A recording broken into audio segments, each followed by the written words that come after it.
welcome everyone to the Chase webinar series. Super excited to have Ashley Warboys with us from Teknion. Ashley is, well, I'll give you your bio in a moment, but we're super excited to have her. But this is an exciting presentation called Future Smart.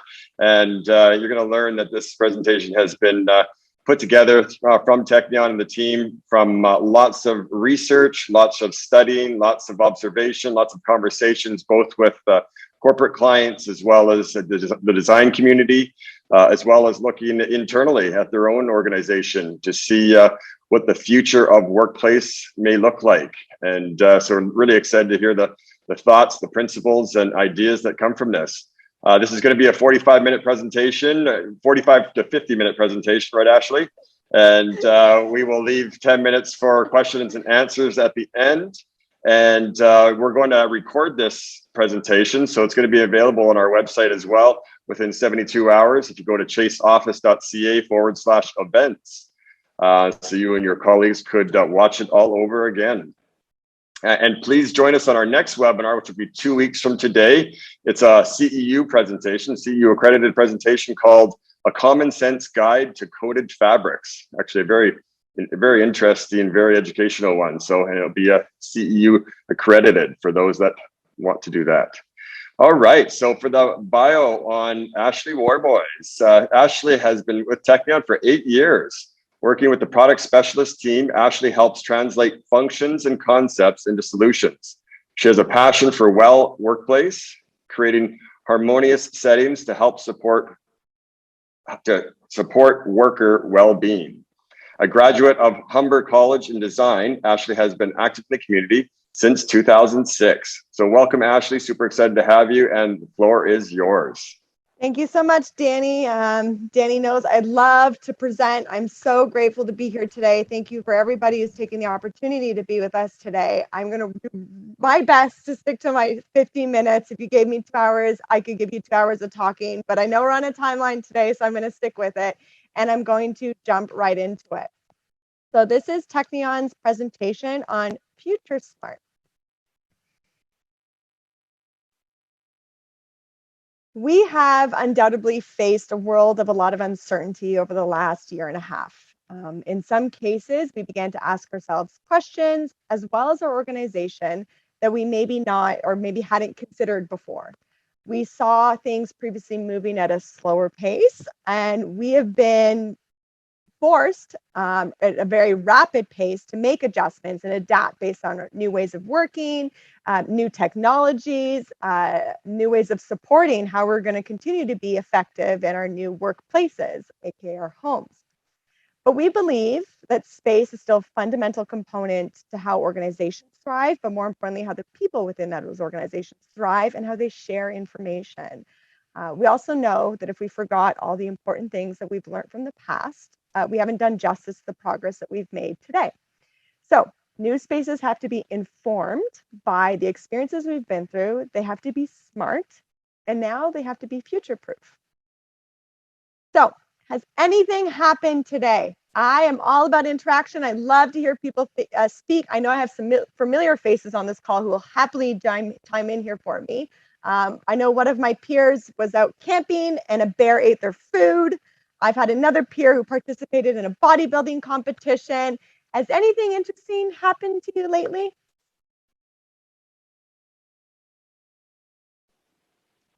Either speak up or use the chat line. Yep. Laura Lee, you're on. Scott, come on. Susan Hahn. I'm having sound issues here. Hang on, bear.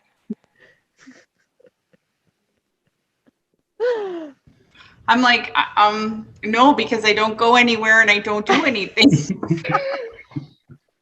I'm going to install a Nest thermostat this weekend. That's my excitement.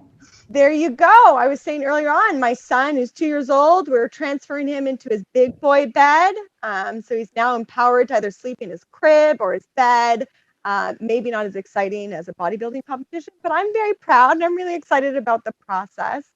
So good things have come over the last year and a half, but Is this image maybe reflect some of what you've been feeling over the last year and a half? Maybe how your family, how your friends are feeling?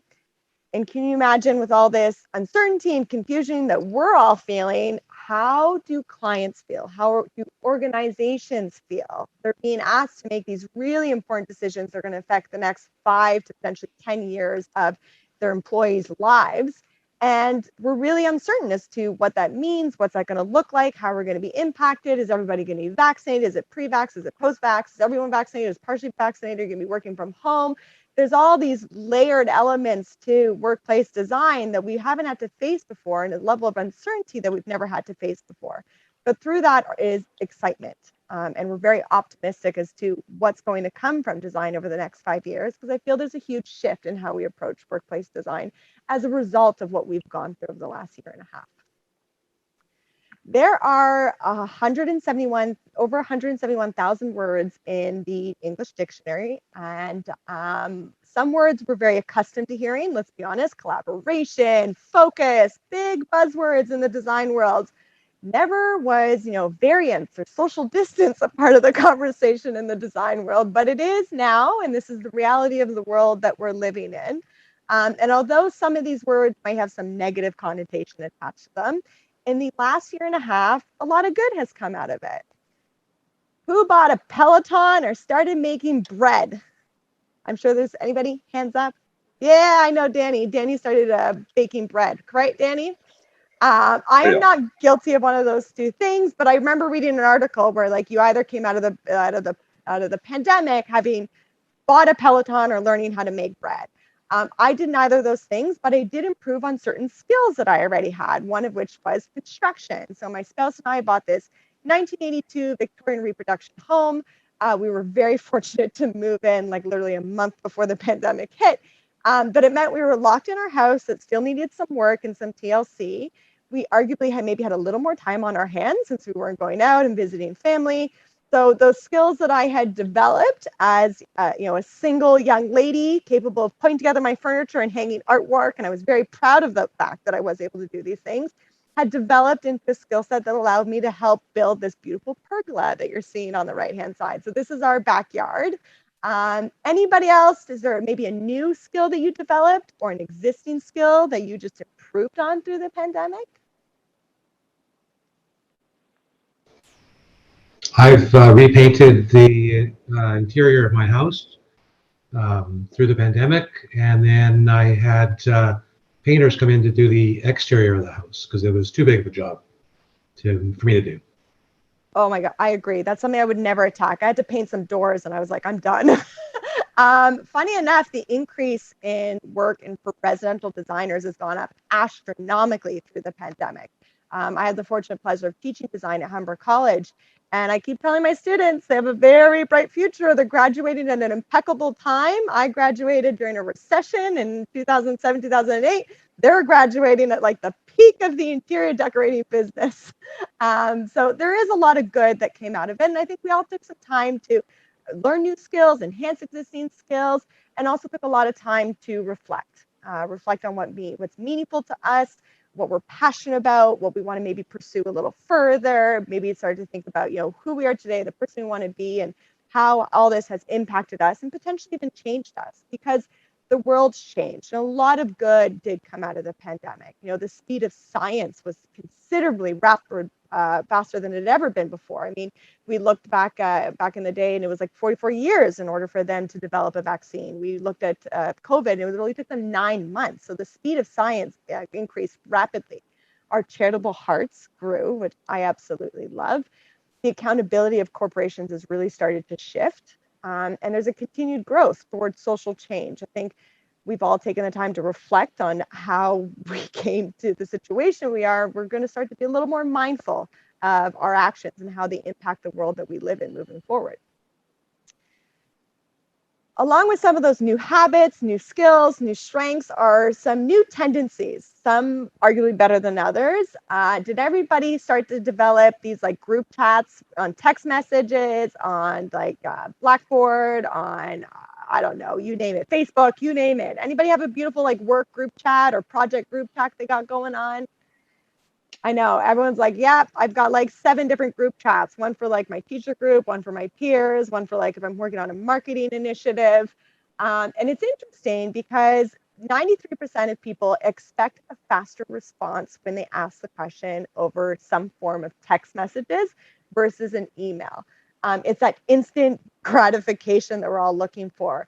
It also means the speed at which we get responses has become arguably faster. I mean, I remember the days when I used to like stand up and I'd go take a lap around the office to try to find somebody, and I'd end up in like a million questions or a million conversations, which were great, but sometimes it took me a lot longer to get to the answer I was looking for.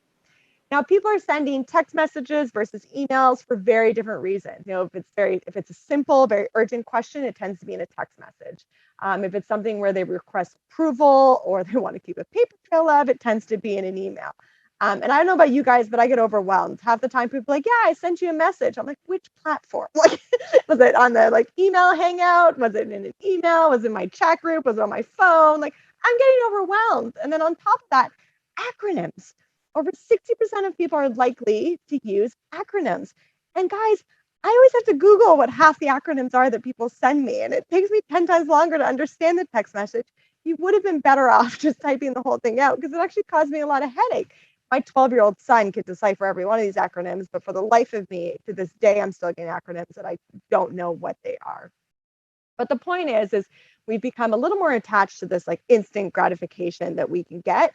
And we've also looked to ways to potentially even shorten the experience. So, you know, those acronyms, those quick little text messages, as opposed to the long-winded emails, have really shifted how we work and how we communicate with our peers, and sometimes I'm sure even our clients. But history is always willing to speak, provided that we are willing to listen. And although it's been confusing and often a little scary at times, as humans, when we don't understand things, we do tend to look back at past experience for comfort and understanding. I don't know about you guys, but I can very much relate to that, not just in my professional, but in my personal life. We did this as well. We believe that history speaks provided you're willing to listen. So we commissioned a photographer to help us visualize our thoughts around Future Smart. And these are just visuals. These aren't the principles, but they're quite powerful visuals. One of the first ones is the Renaissance man. Time changes all things, but maybe not as drastically as we think. So in these images, you've got this beautiful Renaissance man with this beautiful piece of furniture looking into the mirror, and a reflection back is a gentleman today, arguably an architect. I always think this is Tom Pearson and Lloyd, who developed the ESSA chair. It looks so much like him. And the ESSA chair, although aesthetically maybe changed, its functionality in its essence, in its truest form, remains the same. You know, it's got a base, it's got somewhere to sit, somewhere to rest your arms, it's got a backrest. So even when we develop office furniture, we still take cues from what we know works well throughout history. Teen equality, because in the past year, we've seen a rise in social issues that we know are going to shape the future, just as they did in the past. I love how this image captures this like beautiful women having a tea back in the day. Arguably today might be a coffee. You know, they're both wearing shoes, but maybe they look different. They both have the satchel. So things that, again, fashion that fundamentally has worked over the years, and it continues to. It may have taken new shape or new form, but it's still there. And that act of socializing over a hot beverage continues to exist today and is very prevalent in society. I mean, I think that was one thing everybody was looking forward to doing again, was getting outside and going to a coffee shop or a restaurant and just having something to eat or drink with a friend, a family member, a peer. I mean, that's one of the things we look forward to the most once we kind of get out of all this and things start to get back to normal. New Cubism. Here's a reference around modular products. For anybody who knows me, I love to solution with modularity and ultimate flexibility in mind. So this is one that really spoke to me. It's all about designing for the unknown and allowing for the ultimate level of flexibility to ensure that solution will continue to meet the needs over the years as our needs continue to evolve over the years. I remember talking to Steve Delfino about this one on this sketch. For those Teknion people who are very familiar with Teknion product on this call, they had originally gone with the Bene box. I was like, it's too predictable. So I pushed them a little bit, and we ended up going with the Upstage, which is one of my favorite products. But it also reminded us that we've got a lot of products in our portfolio that have the ability to provide that level of flexibility for our clients if you're really willing to think outside the box. Space minimalism is all about back to basics. The old spacesuit was clumsy, it was big, it was hard to walk in, it was arguably hard to breathe in. So here you're seeing the new spacesuit from NASA. It's been streamlined, it's very elegant, and those are principles we're bringing into the design of a lot of our furniture.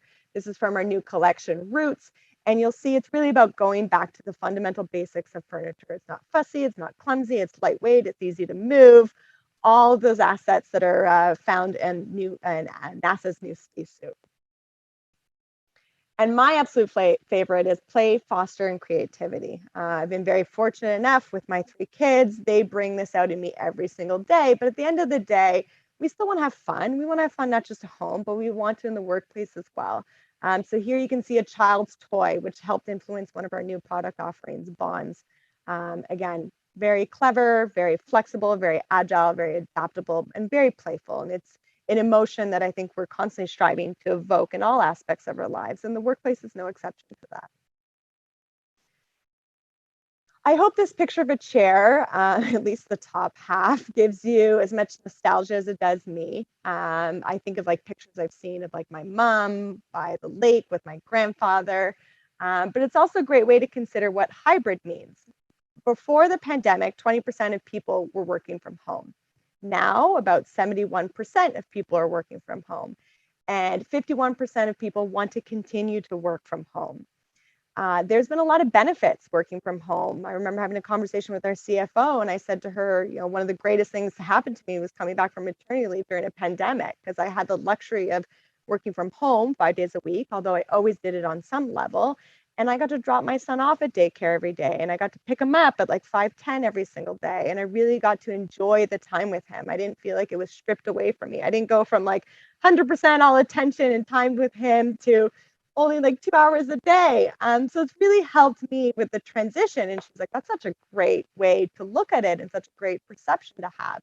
And I've spoken to a lot of parents about that. And I think some of us have, again, found new time or time we necessarily didn't have before because we were traveling or commuting to put in towards new tasks, learning new skills, or potentially it was just about spending more time with our family. And I think we value that more than we ever did before. I know I can personally say that I do. But it hasn't always been easy working from home. I think we've all had some struggles. I always joke about my stepdaughter, whom I love and adore, but if I had to hear her classmates scream, Miss Purtle, Miss Purtle, Miss Purtle, Miss Purtle, Miss Purtle one more time, I was going to go nuts. We definitely had to learn how to step away from those distractions, how to deal with those distractions in order to continue to be our most focused, collaborative selves, which hasn't always been easy. But I think through this experience, we've also learned more what we need in order to be our most collaborative, focused selves. Can anybody, I'm sure a lot of people can relate to a lot of these things. What were some of your biggest distractions working remotely or struggles working remotely? I think it's just exactly what you said, sharing the room with a toddler or a first grader or a kindergartner. And sharing that same workspace for sure. So yeah, I had to put a second desk in the bedroom just so that I could break away every once in a while. Or, she'd ask me every day, why do you always have your earphones in? Like, why do you always listen to music? And I was like, because I can't listen to your peers screaming the teacher's name anymore.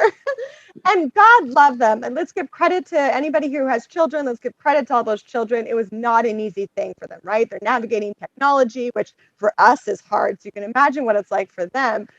So I understand we're all in it together, and I absolutely love and adore my daughter, but my goodness, she definitely challenged me. And I joke because I think about it all the time, all the clients we've had over the years where their biggest concern was being able to focus in the workplace. And I've been working non-resident, open plan for, oh my God, 6 years, I think, out of my professional career at this point. And let me tell you, it was a hell of a lot harder to focus with my one daughter next to me than it was an open plan. So my perception about going back into the open plan or going back into the workplace has definitely shifted. I think it's going to be much easier for me to focus moving forward because I've experienced the ultimate challenge of trying to do that at home. 4% of people say, other. 22% say one of their biggest struggles was unplugging after work. I will say I'm very strict, 5 to 8. I always tell everybody, you really can't get in touch with me. That's my time with my son. But afterwards, my neighbors always joke. They're like, it was 11 o'clock and I could still see the lights on in the basement. I'm like, yeah, I know. Taking vacation time. What's the point? I'm at home. I can't go anywhere. Staying motivated. I could see that one. That one's not always the easiest. It's certainly a skill that you have to work and to hone. Loneliness, that one saddens me the most. It reminds me how blessed I am to live the life that I have and the people in my life. But that one is a hard one. I know a lot of people have struggled with it, and mental well-being has been a huge struggle through this pandemic. Finding reliable Wi-Fi makes me laugh. We had to upgrade our Wi-Fi because we had too many devices on it, so it was slowing down. I'm sure lots of people can relate to having to upgrade their Wi-Fi. Rogers and Bell must have killed it through the pandemic. Collaborating and communicating has been really hard. We really had to shift how we go about it, and I think that's the piece that people are looking forward to the most when they return back into the workplace, is having the ability to be able to do that in person again, and it'd be a little more spontaneous than it's been. Now, there's a big shift in how we work. We're going to see a lot less of that me, and we're going to start to move towards we settings and applications, a lot less fixed and more mobile. Things will not be as scheduled as they used to be. I think we've become a little more adept to just doing things on the fly than we ever did before. I've had days where I don't have a single meeting in my calendar and I end up on Google Hangouts all day long, and that's okay. It's been part of the beauty of it. We've learned to become a little more unscheduled and adapt a little quicker than we did before. Arguably a little less formal and more informal. And I always struggle with the analog versus digital. Yes, we need digital tools in order to stay connected. And I think the days of us being 100% in person, present, everybody 5 days a week are a ways away from us. And arguably for some organizations, they may never go back to. So understand that we need the digital tools within the workplace in order to support that connectivity, whether you're working from home, remote, or physically within the environment.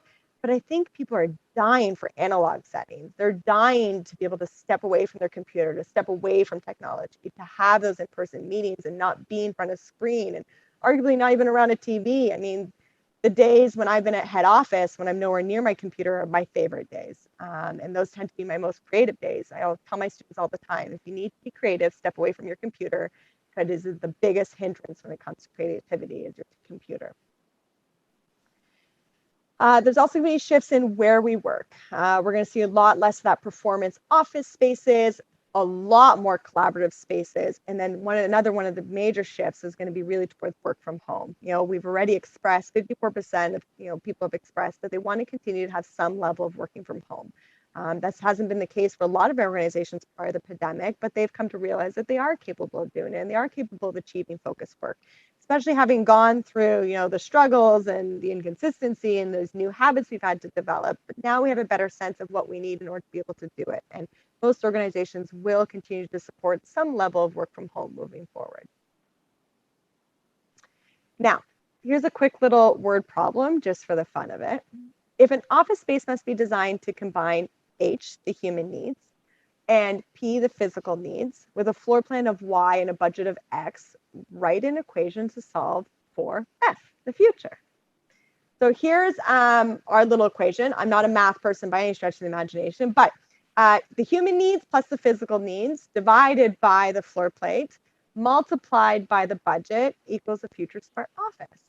Now, that seems really simple and clean and pretty, and I wish I could just wrap a little bow on top of it and say this is the answer to everyone's prayers. But there's a reality, that there's a whole other level on top of this, and workplace design is not this simple. We've got sustainability, wellness, human-centered design, learning, mentoring, social, all these other elements that have to be brought into the equation that make our equation a little more convoluted and arguably complicated. And again, I'm not a math person, but I think even a math person would agree this is not an easy formula. And then there's a new layer to it post-pandemic where we talk about safety and security, equality, inclusivity, human health, occupancy, hybrid. So it's not an easy world. It's a very challenging world, the world of workplace design. It's dynamic, it's exciting, but there's a lot going on. So how do we wrap it up in a pretty bow? What do we do to help solve the problem? Because the unknown of the future is just that. It's a huge unknown. I think this is all taking us back by surprise. We've learned a lot through the process, but we've also come to realize that it's very hard for us to feel any level of certainty regarding the future. So We're going to continue to look to our past to enlighten us, and we're going to support the future by trying to create future smart workplaces. So it's all about being able to manage uncertainty, anticipate change, improve resilience, and adapt to new conditions. A future smart company is agile and adaptable, ready to reshuffle priorities and pivot to the new realities as they emerge. I had this little insight that hit me one day as I was walking into the office, and I think this is one of those bigger changes that are going to take place in workplace design that I really appreciate. And I think it's a shift that's long overdue. For years, change management was all about upper management trying to translate the changes that they want within the workplace down. And again, we have come to realize over the last year and a half what we know. And as a result, we are far more empowered to be able to voice what it is that we need in a workplace in order to be our most productive, focused, happy, healthy selves. So I can't help but wonder, and I can't help but think, will change now really be driven from the bottom up? So opening those lines of communication more than they ever have been before within an organization and within the business lines of an organization to ensure that our needs are met, because we know what we need. We've been through the last year and a half. Everybody's different what they need, but they do have a better sense of what they need in order to be their most productive, healthy, happy, focused selves in the workplace. So there's a level of change that I am very excited for. So how are we going to do this? How are we going to create these future smart environments? Well, we base it on 7 principles of design. And we're going to go through all 7 of them and give a few little examples. The first one is destination collaboration. Again, at the end of the day, I think the biggest thing people want to come back into the workplace is to be able to collaborate. It's to be able to work with their peers. It's to be able to have that buzz, that excitement. Even sound will have a very different perception to us when we go back into the workplace. It might be something we look forward to hearing, our peers laughing, going for a coffee break. I remember once upon a time it was a struggle for a lot of our clients to hear that level of noise within an open floor plate, whereas now we're excited by it. We're anticipating it. We're looking forward to experiencing it again. Now, when you hear the word collaboration, it's very different for everybody. And every one of our clients have a different perception of how they want to collaborate. So when we look at more of these collaborative type settings applications at the workplace, for us, it's about providing a lot of options. So you'll see on the left-hand side, it's more of that standard like training, table, chairs. And we talked about training, collaborating, mentorship being a big part of why people want to come back into the workplace. And these collaboration settings are going to play a huge role in supporting that. To the far right, you've got something that's a little more lounge, a little more casual, a little more reminiscent of what we'd find at home. And in the center, more of like your standard type of meetings, tables, chairs, which we're all still excited to get back into. It's also evolving more into performance-based and less task-based. And again, collaboration takes place all throughout the floor plate, and it looks different to every one of our clients. And there's different types of collaboration. I remember presenting to one client, they were like, well, we collaborate in our meeting spaces. I respect that. I understand that. And what meeting space and collaboration space means is very different from client to client. So understanding those needs and deciphering those needs is really imperative in order to succeed when designing workplaces. I think that's something we've been doing for a very, very long time successfully within the design industry and the design world. But I think more than ever, those collaborative settings will play a big role, and they'll take over a bigger portion of the floor plate than they had prior. 60% present, 100% participation is one of my favorite principles. So this is when we really start to talk about the reality that hybrid work, working from home will continue to exist, that you may not have 100% of the people involved in a meeting present within the environment. But that's not to say that we're not looking for 100% participation from all those engaged in the meeting. It's interesting in a virtual world, every time I get on a meeting, somebody's always got a comment about somebody's like background and what's going on behind them. And I really reflected on that. And I thought that was really interesting because there's something about not just who's on the camera, but the settings and the application that the individuals are seeing that changes how we feel about our engagement. And I think we're going to have to transfer that into the workplace. So if you want people who are distant, who aren't actually physically in the environment to be present, yes, we need the right technology to support it. I remember I had one client who said that was one of the biggest changes for their organization was they realized they didn't have the right infrastructure in place in order to have collaborative meetings with ease. So they changed the software they were using for their meetings. So there's no doubt that technology plays a huge role in the success of ensuring that everybody's 100% engaged in a meeting, regardless of whether they're remote or they're physically within the environment. But the settings and the furniture that you're going to see behind your peers when they're physically within the space is going to play a huge role in how they feel about being engaged in the environment. I know everyone's been there. You're doing that remote presentation to a client or to, one of your friends or peers, and it's like that big room with a long table and a bunch of chairs on it. Yeah, not so engaging. And then half the people are having to turn their heads to the side because they're having a hard time seeing what's going on the screen. So having these, visually enticing spaces is also going to help draw people in so that they feel like they're 100% a part of the space and the environment. It's very much an emotional connection to their peers and through the physical space that's going to be needed in order to assure full participation by all parties, whether present or not within the environment.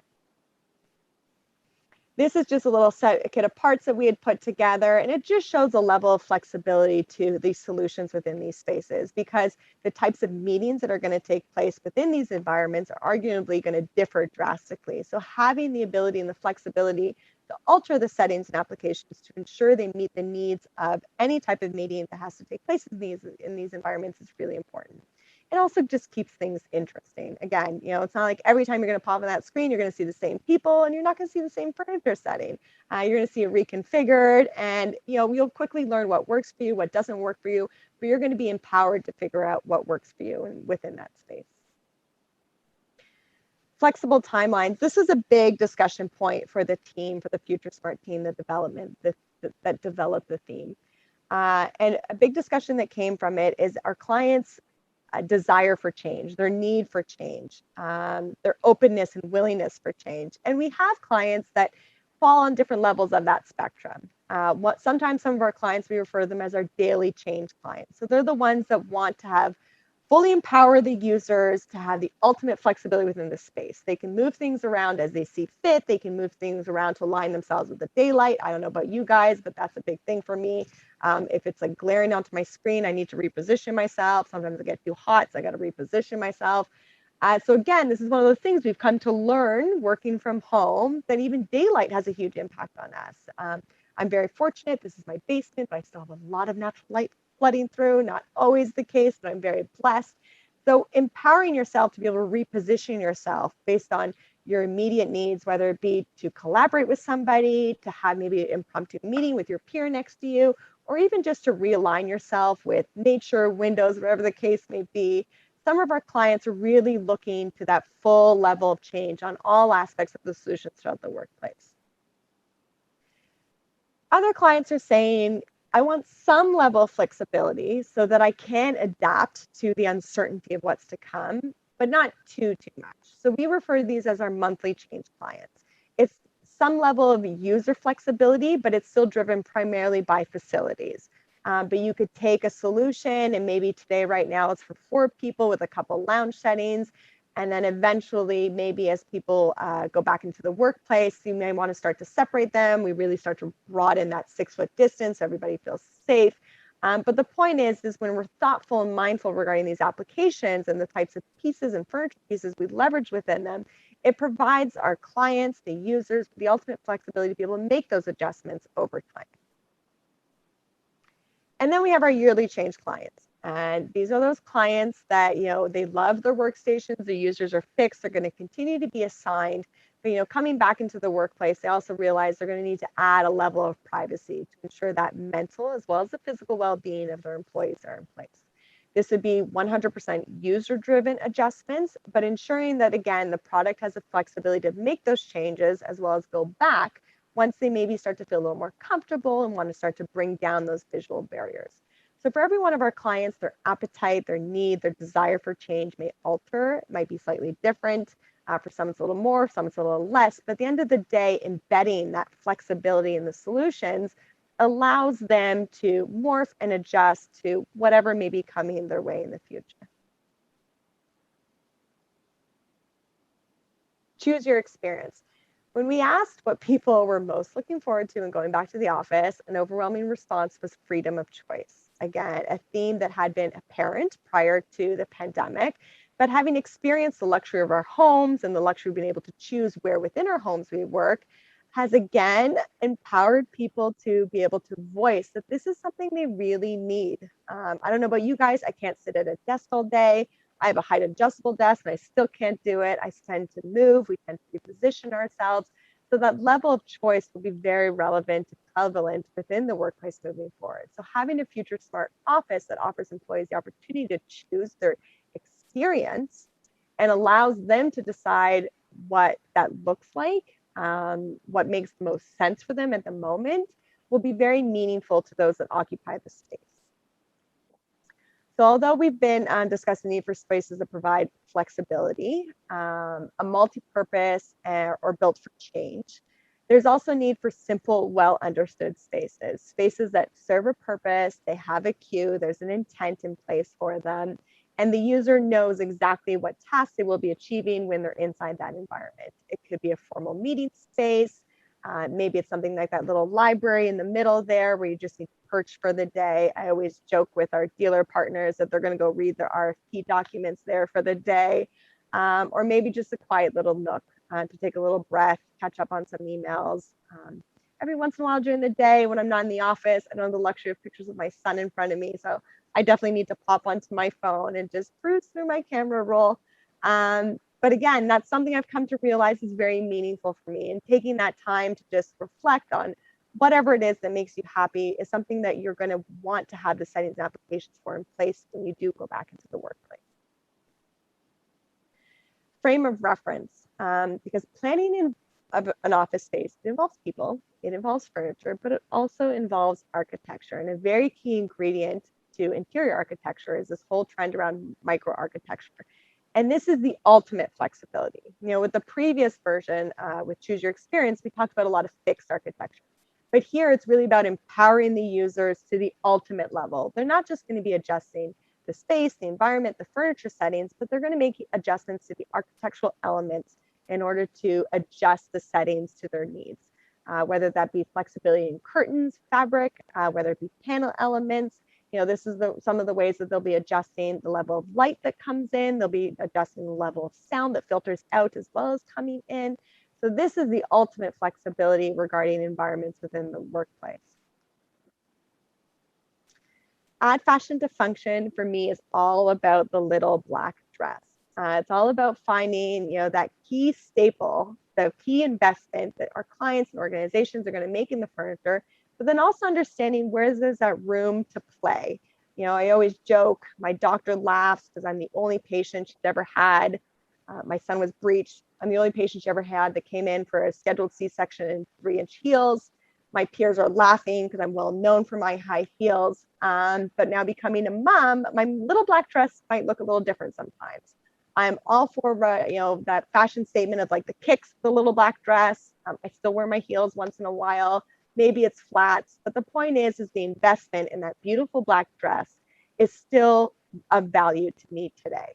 And furniture can be the same. It's all about dressing it up and accessorizing. But again, guiding our clients as to where we really want to be mindful of that initial investment and making sure that investment is timeless.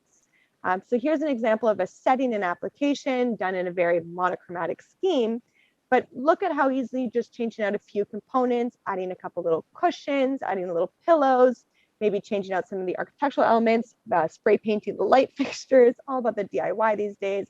A couple bonds have been switched out to that punch of color. But this was easily bringing in a little more personality into the space. You know, products like the Cycla chair that actually have the ability to put that seat cushion on site after the fact. So you don't have to make that initial investment right away, but you know down the road, if the culture changes, the organization changes, maybe your branding changes, you have the ability to easily make some of these small little changes and nuances without incurring too much cost. So it's all about that little black dress and where are those key furniture pieces where we really want to ensure we're timeless with the investment and how they're being leveraged and how we're planning with them, but also knowing how we could dress it up and accessorize it to give it a different personality.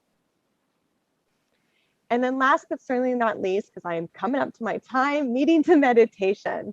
And this is all about, you know, people have to go from very high collaborative, high focus, high performance, all the way down to just being able to like take a deep breath. We've done a very good job of that at home. but we're going to want to find spaces within our workplace where we feel safe and we feel secure. Arguably, we have an extreme emotional connection as humans to the outdoor spaces. Now, not to say every workplace is going to have an outdoor environment, but creating these applications that we're drawn to, where we feel we can find that moment of reprieve, we can take that deep breath, we can relax, we can ponder, we can reflect, we can scroll through our phones for pictures, will be really important. We want to feel safe. And I can also speak to just going back into the office and wearing like a mask all day long. So even just having somewhere you feel safe, where you can just kind of take it off for a little bit and like catch your breath and feel almost normal, will be really important to the workplace of tomorrow. So as we chart a course to the future, Teknion offers these design guidelines that we and our clients can use in the present, not only as a means to meet the immediate requirements, but as a way to make ready for a range of future scenarios that all lie ahead. Now, I had the very fortunate pleasure of sharing an animation that the team has worked very hard on and we're very proud on. This is what we feel is embodying a future smart workplace.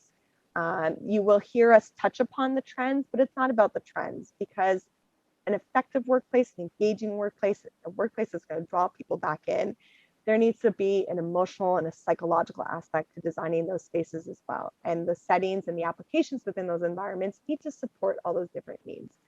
So I'm going to share with you this animation. We tested before, the voice was working. I hope it does. But Chase team, if for whatever reason it's not, let me know, and I will do the storytelling.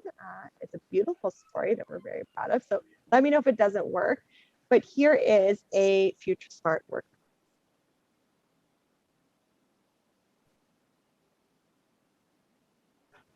The moment you walk through the doors, the tone for the workplace environment is set. Is it formal? Is it dynamic? Is it inviting? The tone provides an instinctual connection to the organization's culture. A reception space is all about finding a balance between traditional reception needs and the active, welcoming feeling we are excited to experience again in our workspace.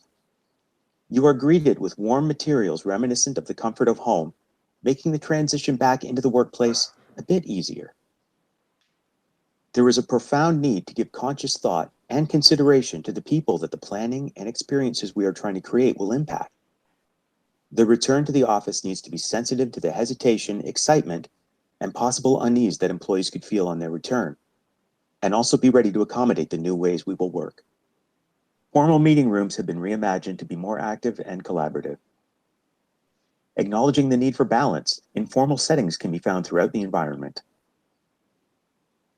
The fluid needs of the users are supported by the comforts of the space. The mix of setting and applications gives the ability to change and transform. Variety and the feel of user control puts people at ease, allowing the individuals to create the cultural moments that really matter. Materials, simple settings, and open areas are the visual cues that this space is ready to change as needed, allowing each person to pick their own experience. When designing a future smart environment, there is a combination of open and closed spaces, a balance of color, light, shape, form, scale, and texture that ensures the users feel connected to the familiar. Enclosed spaces will be activated by the occupant's needs. An analog to interactive space, a lounge area that encourages a creative conversation, a formal meeting room fully kitted out with technology, or a space to get some quiet reading done. Competing with the luxuries of home, the office should take cues from those comforts while providing for more enhanced needs of the workplace. Amenity-focused spaces will continue to be designed around the individual with collaboration and destination in mind. As these spaces become more desired, the goal of greater performance without sacrificing comfort becomes paramount. The workplace will support the human emotional connection to the outdoors. We are drawn to it, often find comfort in it, and have embraced it as a place where we can recharge. Patios became a place where walls, literally, came down. We were able to safely see our friends and family and people connected in a relaxed and comfortable environment. The outdoor space allows the users to step away from their momentary stress and reset. These environments allow us to meet, meditate, refresh, and reinvigorate. They are the heart of the workplace. In spaces that facilitate digital collaboration, We strive to eliminate the hierarchy of those on-site versus those remote, making for a better meeting experience for all, ergonomic and beautiful spaces for on-site workers, and a seamless and accommodating experience for the remote workers. Creating conditions, settings, and applications that people are drawn to, providing choice and a level of privacy that brings comfort and ease to their interactions. These are some of the factors that will make for a successful transition back. We need environments that serve multiple needs and remain fluid, that can adjust based on the pace of change, furniture that can serve multiple functions and accommodate the task at hand.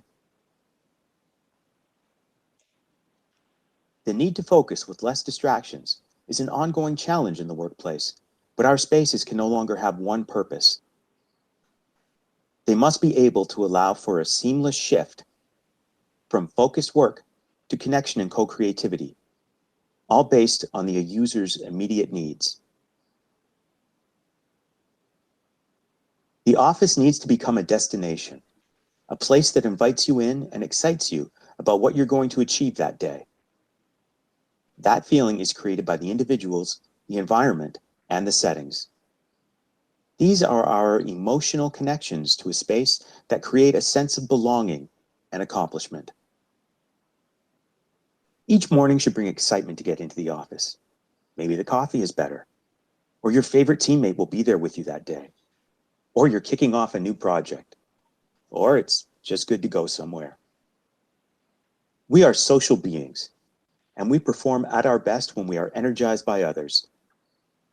Creating spaces that balance comfort, security, wellness, and productivity is what gets us into the office every day. Future smart planning minimizes the long-term investments, prepares us for whatever may be next, and puts people first.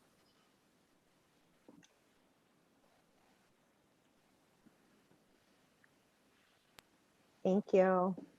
Awesome. That was a great animation. Thanks, Danny. Great presentation, Ashley. Thank you, Susan. Yeah, great job. So questions for Ashley. Who has the bravery of speaking up and asking questions to Ashley? Oh, hold on, here's something on the chat here. Thank you, Karen.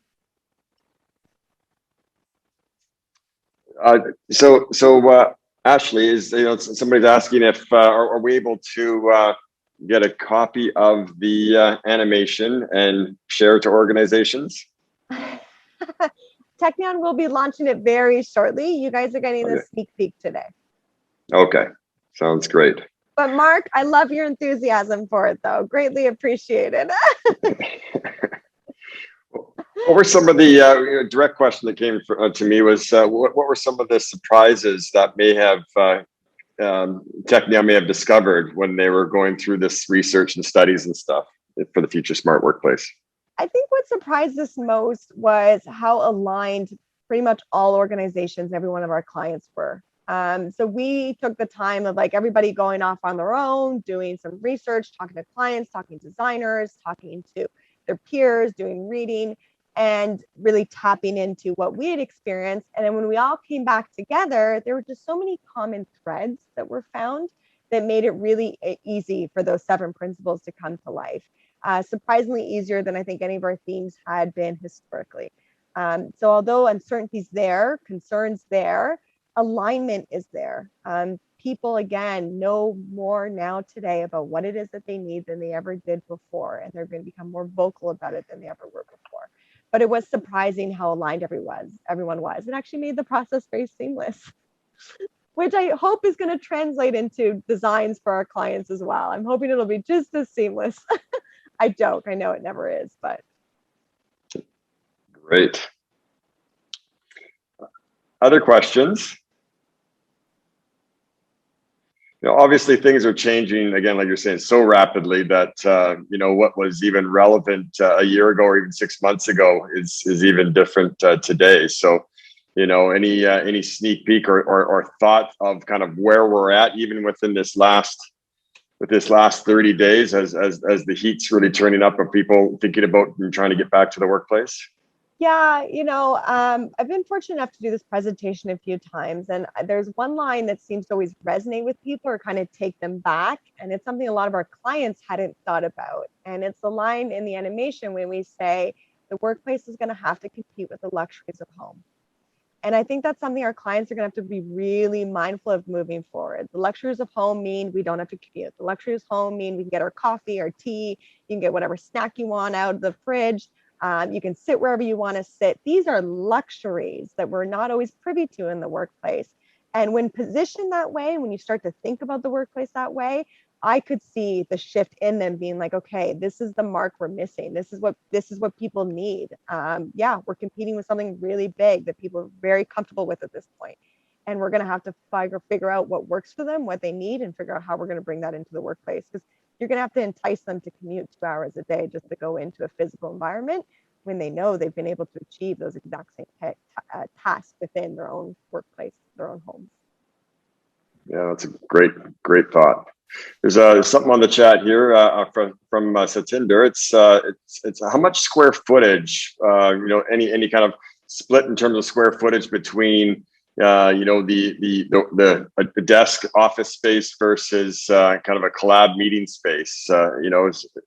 What's the right ratio? Or yeah, it's a great question. I will say it varies from client to client. So it really just depends on the client. But I can speak to the animation and the walkthrough and what we're seeing. Pre-pandemic, I think we were seeing more of like a still 60% focus, 40% collaborative, and those numbers are flipping. Even clients that were that far on the spectrum of collaborative settings within their workplace environments, even they're starting to add more. So it's going to be close to the 60% collaborative meeting. And I want to include meeting when we say collaborative, because I know there's a fine line there in terms of the types of tasks that we achieve within meeting spaces. But I think we're going to be moving close to the 60% of all those other settings and 40% focus settings. And those focus settings, again, for some of our clients, they're going to want ultimate flexibility so they can turn them into collaborative settings. So it just depends on the appetite for collaboration for every one of our clients. And that's really dictated by the culture. Mm-hmm. Yeah, that was a great question. Yeah. Other questions? We still have a few more moments. If one or two other questions. I will say there's certainly a no one size fits all. And the other element to the discussion we're having with our clients is, there's 7 beautiful principles, there's 7 beautiful ingredients to workplace design. And at the end of the day, some of them clients are going to feel a stronger resonation or attachment to some versus others. And we're not saying you need all 7 of them in order to create a future smart workplace. We're just saying these are 7 great ingredients, and your level of how much of every one of those ingredients you apply in order to design a workplace, a future smart workplace, will vary, but they are the foundation to ensuring that the entire solution, the entire workplace, has the flexibility to adapt to whatever comes down. There's another question around the sound masking, another great question. So how do you manage that sound masking when there's just so much collab, so much variety of space adjacent to one another? We get this one a lot, and it's tough. My spouse is an industrial designer. One of his students actually won an award because they designed this light that had the ability to absorb and mask sound. And I remember the judge said it wasn't the nicest project, but it was one of the most relevant products they have ever seen in industrial designer design because it is so needed in today's workplace. How we do it from a furniture standpoint and space planning, we're very mindful of the relationships of settings and applications. It's all about ensuring you've got that buffer in order to help minimize that sound and the bleeding of the sound before it goes into an application that requires more focus work. We do, of course, work with privacy screens, we work with heights, we work with acoustical elements.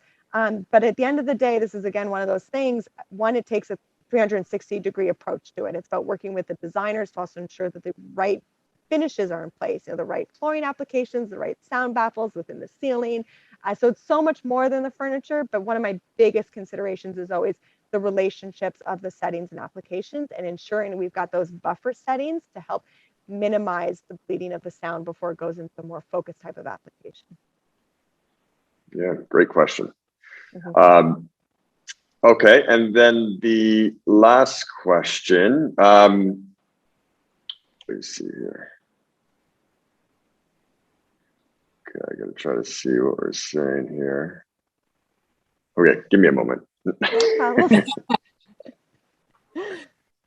I think Ashley made a really great point when she talked about the 7 different ingredients. And, you know, at the end of the day, a brand and culture trump any design strategy that's out there.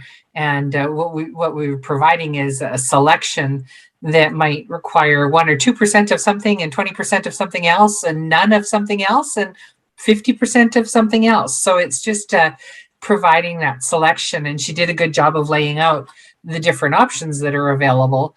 But clients are going to understand according to their culture and what they do as an organization. A law firm is certainly not going to behave in the same manner as a tech firm is.